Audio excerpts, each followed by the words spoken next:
गुणवत्ता में श्रेष्ठ और शुद्धता में सर्वश्रेष्ठ। स्वादिष्ट परंपरा का जाना माना नाम जगमीत ग्रुप का जगमीत ढाबा एंड रेस्टोरेंट, भोपाल होशंगाबाद मार्ग पर अब्दुल्लागंज और भीमबेटका ऐतिहासिक स्थल के पास सुविधाजनक पार्किंग और सर्व सुविधा युक्त प्रतिष्ठान। आइए, आपका अभिनंदन है। नमस्कार, न्यूज़ एक्सप्रेस 18 में आपका स्वागत है। विगत 3-4 दिनों से हो रही लगातार बारिश से मंडीदीप, ओबेदुल्लागंज, गोहरगंज क्षेत्रों में आई बाढ़ व जल भराव से जनजीवन अस्त व्यस्त हो गया है।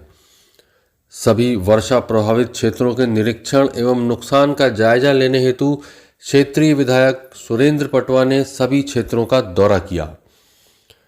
इस दौरान विधायक महोदय ने सभी बाढ़ प्रभावित जनों से बात की और उनकी समस्याओं का तत्काल प्रभाव से समाधान हेतु संबंधित अधिकारियों को आदेशित भी किया।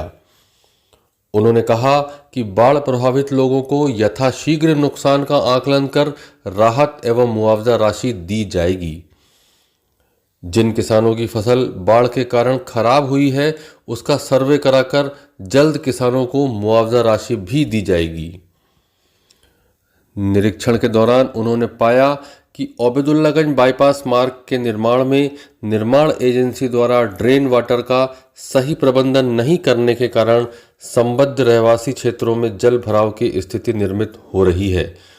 उन्होंने बताया, इस हेतु MPRDC के वरिष्ठ अधिकारियों से बात की गई है, जिसके निराकरण हेतु इंजीनियर द्वारा सर्वे पश्चात टेक्निकल सुझावों के आधार पर शीघ्र निराकरण किया जाएगा, जिस हेतु रोड निर्माण कंपनी CDS इंफ्रा को 7 दिनों की समय सीमा दी गई है।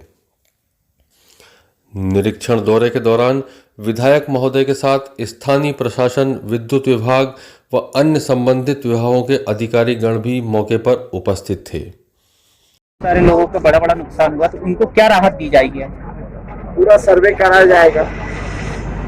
जैसा कि आपको मालूम है, पिछले 3 दिन से लगातार मध्य प्रदेश में मौसम को लेकर सावधानी बरतने की बात कही गई थी और अतिवृष्टि होने के कारण से लगातार मध्य प्रदेश में बहुत सारे ऐसे जिले हैं जिसमें होशंगाबाद, रायसेन जिला, भोपाल, सब जगह बहुत सारा पानी गिरा है और जितने भी डैम थे, सारे डैम के गेट खुले होने के कारण से पानी का बहाव काफी ज्यादा था और जो भी नुकसान हुआ है, अगले 7 दिन के अंदर अंदर SDM महोदय को निर्देशित किया है कि सर्वे का काम शुरू हो जाए और जो भी मुआवजा है, चाहे वो फसलों का मुआवजा हो या किसी के अगर गरीबों के मकान गिरे हैं, इन सब बातों को लेकर आज हम लोगों ने यहाँ निरीक्षण किया है।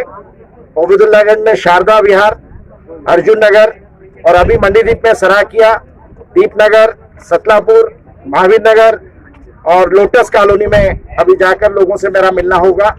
हाईवे के कारण भाई साहब 100 से 150 एकड़ जमीन खराब हुई है, तो उन किसानों को क्या राहत मिलेगी? मेरी लगातार GM और MPRDC से बात हो रही है, लेकिन लगातार देखने में ये आ रहा है कि बात करने के बाद भी ये काम नहीं हुआ है। आज इनके प्रोजेक्ट मैनेजर को और GM को कहा गया है कि अगले 10 दिन के अंदर सर्वे करके इस समस्या का निदान पूरी तरह से निश्चित किया जाए। जो भी काम इंजीनियर के द्वारा बताया जाए, उस तरह से इसको मॉडिफाई किया जाए डिजाइन को। स्थानीय लोगों ने सर्विस रोड की बार-बार शिकायत करी, लेकिन आज तक सर्विस रोड बना नहीं पाई कंपनी। मैंने कहा ना, चाहे सर्विस रोड की बात हो, चाहे खेतों में पानी घुसने के कारण से लगभग 100-150 एकड़ का बाईपास के ऊपर फसलों का नुकसान होना, ये एक प्रकार से पूरी तरह से धरातल पर जब हम लोगों ने देखा तो प्रैक्टिकल रूप से जो इंजीनियरिंग की डिजाइन है वो कहीं ना कहीं फेल दिखती है। आने वाले समय में अगले 10 दिन के अंदर इस पूरी डिजाइन को रिव्यू कराने के बाद जो भी इंजीनियर के द्वारा कहा जाएगा वो यहाँ पर किया जाएगा। कोई दल गठित किया है इस काम के लिए? अभी दल गठित नहीं हुआ, लेकिन सर्वे जो सरकार के नियम कानून है उसके हिसाब से सर्वे होगा। और अभी मेरी GM से भी बात हुई, MD महोदय से भी मैं बात करूंगा, MPRDC। न्यूज़ एक्सप्रेस 18 के लिए सत्येंद्र पांडे, जिला ब्यूरो, रायसेन।